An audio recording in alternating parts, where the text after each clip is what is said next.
West Bank में आज Israel का आईडीएफ का बड़ा हमला हुआ। एक साथ तुलकरेम, जेनिन, ट्यूबस, नाब्लस, जेरिको, मतलब कोई कोई इलाका नहीं छोड़ा। और उसी की तरीके से एपिक रेजिस्टेंस हुआ। आज की कहानी यही है, the epic resistance of West Bank. उसके कई वीडियोस भी हमारे पास हैं और कुछ नए तरीके से हम आपको वो दिखाने की कोशिश करेंगे। दूसरी बात, गाजा में आज 9 गाजा के सिविलियंस शहीद हुए। एक और इजराइल ने सीज फायर का वायलेशन किया, बड़ा वायलेशन, और ये अब गिनती बढ़ती जा रही है वायलेशन की। उसके बाद जो बेतलैया है, बेतलैया जो कि येलो लाइन जहां इजरायली फोर्सेस हैं और रेड जो एरिया जहां पर पैलेस्टीनियन रेजिस्टेंस की फोर्सेस हैं, उसके बीच में बेतलैया के एक हिस्से में आईडीएफ फोर्सेस आज घुस गई। लेकिन उसका भी बड़ा एपिक मतलब उसका भी रेजिस्टेंस हुआ और वहां पर जो यंग लड़के हैं वो निकला, क्योंकि बहुत दिनों से गाजा में तो हथियारबंद संघर्ष चल रहा है, तो ये सीन देखने को कम मिलता है, लेकिन आज देखने को मिला। उसके बाद नेतन्याहू के ऑफिस के बाहर आज जबरदस्त प्रोटेस्ट हुआ। इजरायली सिटीजन्स वहां पर इकट्ठा हो गए क्योंकि नेतन्याहू ने अपने प्रेसिडेंट, इजराइल के प्रेसिडेंट हर्जोग से पार्डन मांगा। और उसका मैं बैकग्राउंड बता चुका हूं कि उसके ऊपर कई केसेस चल रहे हैं और ट्रंप ने भी कहा था कि उसको पार्डन किया जाना चाहिए। और नेतन्याहू ने कहा कि ये नेशनल सिक्योरिटी का सवाल है, इस तरह की बातें। लेकिन जनता सड़क पे देखिए फिर आई है इजराइल की। उसके बाद आप ये देखिए कि कैसे गाजा में जो पैलेस्टीनियन रेजिस्टेंस है वो अभी भी बॉडी सर्च कर रहा है, उसका जो कमिटमेंट है। और आज हमास के लीडर ने कहा भी कि हमारा कमिटमेंट जो था कि हम 28 डेड बॉडीज लौटाएंगे, हम करीब 25 से 26 लौटा चुके हैं, 1 या 2 बची हैं और एक बॉडी देखिए जो रेजिस्टेंस के जो लोग हैं वो सर्च कर रहे हैं। उसके बाद देखिए हिब्रॉन में जो जिस तरीके से प्रिवेंट किया गया जो पैलेस्टीनियन फार्मर्स को, उनका जो वो फार्मिंग कर रहे थे, उसका भी एक क्लिप सामने आया है। उसके बाद आईआरजीसी यानी ईरानियन रेवोल्यूशनरी जो फोर्स है, उसका वो सहन 2025 एंटी टेररिज्म एक्सरसाइज जो नॉर्थ वेस्टर्न ईरान में चल रही है उसमें पार्टिसिपेट करने गई, और जिसमें 5 शंघाई कॉरपोरेशन ऑर्गेनाइजेशन है, चाइना सबसे इंपॉर्टेंट चाइना, वो सब पार्ट ले रहे हैं और वो ईरान के साथ। उसके बाद ईरान ये चाइना और रशिया का एक नया गठबंधन सामने आया है, जिसमें जो अब कंपनीज के लेवल पे भी चाइनीज और रशियन कंपनीज कोलैबोरेट कर रही हैं। फिर पुतिन ने एक नया एग्रीमेंट साइन किया चाइना के साथ कि Chinese citizens they can visit Russia for 30 days without a visa. जो यूक्रेन में जिस तरह का नेगोशिएशन अभी चल रहा है, यूक्रेन का डेलीगेशन अमेरिका आया था, उसके बाद अब विटकॉफ जो ट्रंप के एनवॉय हैं, ये मॉस्को जाएंगे पुतिन से मिलने, संभवतः दिसंबर 2 यानी कल को मीटिंग है। आज दिसंबर 1 है 2025। अमरीश मिश्रा स्पीक्स में आपका स्वागत है और इसको अंत तक देखिएगा, लाइक और सब्सक्राइब कीजिएगा और कमेंट करना मत भूलिएगा। उसके बाद देखिए यमन ने भी आज एक तरह का शक्ति प्रदर्शन किया। कई लोग यमन के भी मतलब एक जो वो नई ड्रिल्स कर रहा है, ऐसा लग रहा है कि जैसे नए युद्ध की तैयारी कर रहा है। और इजराइल ने भी इसके बारे में बहुत कहा है कि ईरान फिर से यमन को आर्म कर रहा है, ईरान सीरिया लेबनान को भी आर्म कर रहा है, सब कुछ, और हर जगह एक वॉर प्रिपरेशन इजराइल के खिलाफ चल रही है। ये भी महत्वपूर्ण बात है। और मैंने जैसे कहा कि लेबनान सीरिया को लेके भी इस तरह की बातें आई हैं, और सीरिया में आईडीएफ ने आज फिर कुरैतरा से बाहर निकलने की कोशिश की, लेकिन उसको सफलता नहीं मिली। अब देखिए हम जो पूरी खबरें हैं उनमें देखिए एक बड़ी खबर यह आई है कि जो ईरान ने इजराइल का नुकसान किया वो इतना भयंकर था कि अभी भी जो इजराइल में जो हजारों लोग इफेक्टेड हुए, उनको जो उनके घर पूरे उड़ गए थे इजराइल ईरान वॉर में, ईरान की मिसाइल अटैक में, ईरान के मिसाइल अटैक में, उनको अभी तक जो इजराइल का जो कॉन्ट्रैक्टर्स एसोसिएशन है वो घर नहीं दे पाया। और कॉन्ट्रैक्टर्स एसोसिएशन कह रहा है कि इतना कि अब यह देखिए इजरायली इकोनॉमी की एक प्रॉब्लम सामने आ रही कि वहां पर अभी भी पुराने रेट से पुराने तरह के कर हैं, लेकिन वॉर में इतना नुकसान हुआ है कि अब लोगों के पास कैपेसिटी नहीं है पे करने की। कीमतें भी वहां पर आसमान छू रही हैं। अब गाजा में अगर इकोनॉमिक पेन है, देखिए इजराइल में भी इकोनॉमिक पेन है। ये यही बात है। ये सैयद हसन नसरल्लाह ने कहा था कि वो अगर हमको दर्द देंगे तो ये मत भूलो वो भी दर्द सहेंगे, और ये बात बिल्कुल सच हो रही है। जिस तरह से इकोनॉमिक क्राइसिस, घर नहीं मिल रहे हैं, ये अपर मिडिल क्लास लोग जो बीर शीबा से लेकर तमाम जगह जो ईरान ने स्ट्राइक किया था। उसके बाद देखिए एक मैं आपको बनी सुहेलिया जो खान यूनिस में है गाजा में, उसका एक क्लिप आप देख सकते हैं। इसमें लोगों ने फार्मिंग शुरू कर दी, गाजा के लोगों ने। मतलब अजीब अजीब दृश्य, एक तरफ बेतलैया में संघर्ष चल रहा है, एक तरफ यहां पर फार्मिंग चल रही है। अच्छा, अब देखिए जो मैं एपिक रेजिस्टेंस की बात वेस्ट बैंक की कर रहा था, the epic resistance in West Bank, उसमें देखिए अब सीन्स आपके सामने आएंगे और मैं देखिए बोलता रहूंगा। अब देखिए इजरायली फोर्सेस ने बेतलेहम के बेत फजर में रेड डाली, 40 फिलिस्तीनी युवकों को गिरफ्तार किया। लेकिन जब इजराइल वापस आ रहा था तो वहां पर जबरदस्त मतलब गुलेलों से इस पे आप देख सकते हैं, ये एक मोन्ताज है, तो इसमें कई जगहों के मिक्स शॉट्स आ रहे हैं। लेकिन आप देख सकते हैं कि वो गुलेलों से संघर्ष हो रहा है, पत्थरों से संघर्ष हो रहा है, एपिक रेजिस्टेंस है ये। उसके बाद देखिए ईस्ट ऑफ नेबलस में देर अल हताब में इसी तरह का संघर्ष हुआ। फिर जमाइन जो कि साउथ ऑफ नेबलस है, वहां इसी तरह का संघर्ष हुआ। फिर बेत फज्जार जो कि बेथलेहम के साउथ में है, वहां इस तरह का संघर्ष हुआ। फिर अल जबारी नेबरहुड हिब्रोन में इजरायली घुस गए और वहां पर उनको खदेड़ के जिस तरह से निकाला है वो भी अद्भुत है। उसके बाद रांतिस वेस्ट ऑफ रमल्ला, यहां भी रेड्स और अरेस्ट हुए, और यहां भी मोलोटोव कॉकटेल से यहां के फिलिस्तीनी युवकों ने इजरायली फोर्सेस का सामना किया। उसके बाद ट्यूबस में बड़ा हमला हुआ, ट्यूबस को पूरा ब्लॉक कर दिया गया, लेकिन ट्यूबस के चप्पे चप्पे पे संघर्ष हुआ। अब ये देखिए सच्चाई है, ये खुद इजरायली सोर्सेस कह रहे हैं, हिब्रू सोर्सेस कह रहे हैं।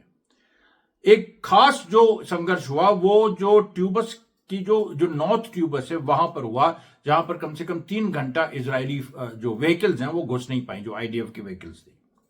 उसके बाद हिब्रोन के सामू इलाके में यहां पर जबरदस्त संघर्ष हुआ। जेनिन के कबतिया में आप देखिए, बिल्कुल हम हिब्रोन साउथ वेस्ट बैंक में है और कबतिया नॉर्थ, तो कबतिया में यहां पर भी जो 2-3 चेक पॉइंट्स है वहां तो फायरिंग भी हुई और पूरा एक्सचेंज ऑफ फायर आर्म, मतलब एक्सचेंज ऑफ बुलेट्स हुई दोनों तरफ से। उसके बाद आप देखिए नाब्लिस के देर शरफ जो चेक पॉइंट है, कई नए चेक पॉइंट्स इसराइल ने बनाए, वहां भी लड़ाई हुई। फिर सायर नॉर्थ ऑफ हिब्रोन, वहां संघर्ष हुआ। उसके बाद जवाता जो वेस्ट ऑफ नाब्लिस है वहां हुआ। रोजीब ये ईस्ट ऑफ नाब्लिस है, देखिए ईस्ट वेस्ट दोनों, जहां संघर्ष हुआ साउथ में पहले हो चुका है, मैं बता चुका हूं। उसके बाद एक स्पेशल फोर्सेस जो आईडीएफ की है वो जेरूसलम स्ट्रीट में घुस गए। जेरूसलम स्ट्रीट ये जेरूसलम वाला नहीं, नाब्लिस वाला, वहां पर एक लड़के को गिरफ्तार किया, लेकिन विरोध हुआ और इजराइल को उस लड़के को अल्टीमेटली छोड़ना पड़ा, ये भी स्थिति हुई है। फिर कबतिया में स्मोक बॉम्ब्स दोनों तरफ से चले हैं, इजराइल की तरफ से स्मोक बॉम्ब्स और उधर फिलिस्तीनियों की तरफ से जो हैंडमेड बॉम्ब्स हैं वो। उसके बाद अक्तबा जो कि तुलकरेम में एक सिटी है, देखिए तुलकरेम भी आ गया, तुलकरेम में भी ऐसे संघर्ष हुआ है। जो नूर शम्स कैंप है, मेन एरिया तुलकरेम का, जहां से हजारों फिलिस्तीनियों को डिस्प्लेस करने की कोशिश की जा रही है, वहां भी जबरदस्त संघर्ष हुआ। कोई इलाका चप्पा, मैं कह रहा हूं आज बड़ा ही अनोखा दिन है। और तहसीर जो चेक पॉइंट है ट्यूबस में, वहां पर 3 फिलिस्तीनी युवक घायल भी हुए और 2 इजरायली सोल्जर्स को मामूली चोटें आई। लेकिन वो भी एक महत्वपूर्ण चीज है क्योंकि इजरायली सोल्जर्स लाइव बुलेट चला रहे थे और उनके खिलाफ फिलिस्तीनी युवा वही पत्थर, गुलेल और हैंडमेड बॉम्ब से लड़ रहे थे। उसके बाद जो ब्यूरेन है नाब्लिस में, यहां क्लैशेस हुए। अल यामून वेस्ट ऑफ जेनिन, यहां क्लैशेस हुए, मतलब रुकी नहीं रही लिस्ट। नूर शम्स कैंप ईस्ट तुलकरेम, यहां संघर्ष हुआ। सालेम विलेज जो ईस्ट ऑफ नाब्लिस है, वहां इजरायली घुस गए, वहां पर उनका विरोध हुआ। कोई हिसाब नहीं है कि कहां पर चीजें शुरू हो रही हैं, कहां खत्म हो रही हैं। जन आंदोलन, जन वार ऐसे ही होता है। इंतिफादा शुरू हो गया है, कोई माने चाहे ना माने, 3rd इंतिफादा। और ये देखिए जो जेरूसलम के का जो राम या उसको RAM जो गांव है, वहां पर जबरदस्त वहां पर एक संघर्ष हुआ है जिसकी अभी रिपोर्ट पूरी नहीं आई है। अब यहां पर देखिए, जो मैंने आपको कल बताया था कि पोर्चुगीज सिटीजनशिप लेने के लिए इजरायली लाइन लगा रहे हैं और बड़ी संख्या में। तो उसमें क्या है कि जो पोर्चुगल में से जो मतलब वहां से जो जूज एक्सपेल किए गए थे बहुत पहले, मतलब 16-17 सेंचुरी में, उसमें सिफार्डिक जूस थे। तो सिफार्डिक जूस को खास तौर पे पोर्चुगल की सरकार ने वीजा ग्रांट किया कि हम मतलब सॉरी पासपोर्ट, कि तुम डबल, क्योंकि इजराइल के सिटीजन डबल पासपोर्ट होल्ड कर सकते हैं। तो उन्होंने एक मास लेवल पे कि इतना हम तुमको ये देंगे, तुम वहां पर कुछ पॉपुलेशन का इश्यू है शायद, तो ये तो वहां पर एक उनको पासपोर्ट और कुछ बेनिफिट्स, छोटे मोटे बेनिफिट, ज्यादा नहीं वो दिए। लेकिन इजराइल की हालत देखिए कि मतलब हजारों की संख्या में लोग बकायदा लाइन लगा रहे हैं। उसके बाद देखिए, Stockholm International Peace Research Institute का एक जबरदस्त फाइंडिंग आई है, जिसमें अभी तक आया है कि $679 बिलियन की पिछले 2 सालों में दुनिया में आर्म्स की सेल हुई है। $679 बिलियन। और इसमें जो दुनिया की जो 100 सबसे बड़ी रक्षा कंपनियां हैं, उनके मुनाफे में 5.9% का इजाफा हुआ। 2018 के बाद सबसे ज्यादा ये इजाफा है, यानी 2018 के बाद 2023 और 2025 के बीच 2 साल में, जिसमें गाजा की पूरी वॉर, नरसंहार और यूक्रेन, ये सब कुछ चला, इसमें सबसे ज्यादा वृद्धि हुई। अमेरिका और यूरोप को सबसे ज्यादा फायदा हुआ, वो होना ही था।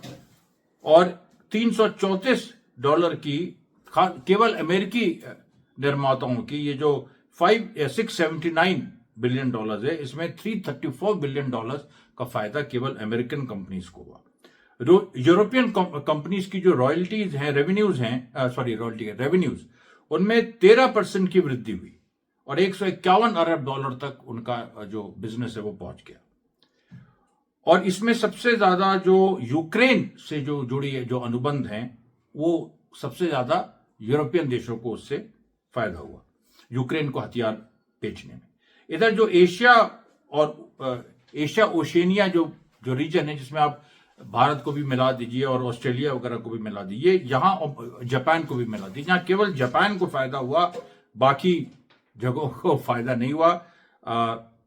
चीन ने भी खरीदी कम की हथियारों की, क्योंकि उसके यहां बनने लगे हैं। भारत के अपनी तो कोई डिफेंस इंडस्ट्री उस तरह की है नहीं, है मतलब बहुत छोटे लेवल पे है, तो भारत को भी इसमें कोई उस तरह का फायदा नहीं हुआ है। उसके बाद पश्चिम एशिया में जो ने $31 अरब का कारोबार किया, जिसमें यूएई सबसे ज्यादा 4.7 जो बिलियन डॉलर्स का कारोबार यूएई ने हथियारों में किया। ये देखिए पूरी दुनिया की सच्चाई आपके सामने है। उसके बाद हम आपको एक बताते हैं कि जो राफा में जो पैलेस्टीनियन रेजिस्टेंस के 200-250 फाइटर्स हैं और उनकी जो लड़ाई चल रही है, वो देखिए वो नए लेवल पे पहुंची है। और इजराइल इसको इस्तेमाल कर रहा है कि कैसे हम इनको तोड़ें, हम इनको खत्म करें, और इसको टनल फाइल कहते हैं, इसको क्लोज करें, यानी एक टनल को हम बर्बाद कर दें, कम से कम कहने को हो जाएगा दुनिया में। लेकिन इजराइल नहीं कर पा रहा है। इजराइल के सामने जो मजबूरियां आ रही हैं वो यही हैं कि वो टनल वॉरफेयर में हमेशा हारा है। वो बार्गेनिंग चिप के रूप में यूज करना चाहता है, रेजिस्टेंस को प्रेशराइज करना चाहता है, लेकिन वो नहीं कर पा रहा है। और उसमें जो है पूरी कोशिश है कि बड़े संख्या में फिलिस्तीनी फाइटर्स को हम मार दें, खत्म कर दें, और अपनी डोमेस्टिक ऑडियंस को कम से कम हमें कुछ कहने को रह जाए। जो नेतन्याहू पे प्रेशर है कि वो केसेस जो चल रहे हैं वो कुछ प्रेशर कम हो, लेकिन वो नहीं हो पा रहा है। और इसमें वही बात आ रही है कि जो पैलेस्टीनियन रेजिस्टेंस का लड़ने का तरीका है, जिस तरीके से वो टनल से निकल के और वापस जाते हैं, जिसकी सालों साल 2018 से उन्होंने ट्रेनिंग बाकायदा यहिया सिनवार के नेतृत्व में, मोहम्मद दैफ के नेतृत्व में ट्रेनिंग हुई है, तो वो पूरा एक मसला जबरदस्त फंस रहा है। अब आप देखिए जो चाइना और रशिया की कंपनी लेवल की जो एक एकता हुई, उसके बारे में बताएं। Chinese suppliers they have brought a stake in Russian company that manufactures FPV drones. जो एफपीवी ड्रोन्स हैं उनको तो चाइना एक कंपनी लेवल पर, अभी तो गवर्नमेंट टू गवर्नमेंट है ही एक अलायंस रशिया और चाइना में, ईरान में भी, लेकिन यहां पर कंपनी लेवल पे भी ये पूरी स्थितियां बन रही है। और इसमें देखिए जो जो शेंजिन मिंगहुआजिन, ये एक बड़ी चाइनीज कंपनी है जिसके ओनर हैं वैंग दिंगहुआ, उनका सीधा सीधा वो उन्होंने जो रशियन कंपनी है एफपीवी जो ड्रोन्स बनाती है उसमें स्टेक्स खरीदे। फिर आप देखिए जो यूक्रेन में जिस तरीके के हालात हैं उसके बारे में हमने आपको बताया। विटकॉफ अब यूक्रेन से बात करने के बाद वो सीधे अब रशिया जा रहे हैं। यूरोप का पारा हाई हो रहा है, वो नहीं चाहता है डील हो, लेकिन प्यूटिन से मिलने विटकॉफ जा रहे हैं। बड़ी घोषणा हो सकती है। और इसी संदर्भ में देखिए जो यूक्रेन के यूएवीज हैं वो जबरदस्त तरीके से रशिया ने डिस्ट्रॉय किए हैं। जो एरिया यूक्रेन का रशिया ऑलरेडी कैप्चर कर चुका है वहां पर वो लगातार आगे बढ़ रहा है। और उसके साथ साथ देखिए जो फ्लेम थ्रोअर सिस्टम, जो रशिया के पास कुछ यूनिक जो वेपन्स हैं उससे वो यूक्रेन के जो स्ट्रॉन्गहोल्ड्स हैं वो डिस्ट्रॉय कर रहा है। और अंत में देखिए वही जो मैं उससे क्लोज करना चाहता हूं कि जो यमन में जिस तरीके की ड्रिलिंग हो रही है, जिस तरीके लोग वहां पर आ रहे हैं और एक बड़ी मिलिट्री कार्रवाई की इजराइल के खिलाफ तैयारी कर रहे हैं। ये देखिए आज की खबरें थी। कल मैं फिर हाजिर होऊंगा वीडियो लेके। तब तक के लिए धन्यवाद साथियों, बहुत बहुत।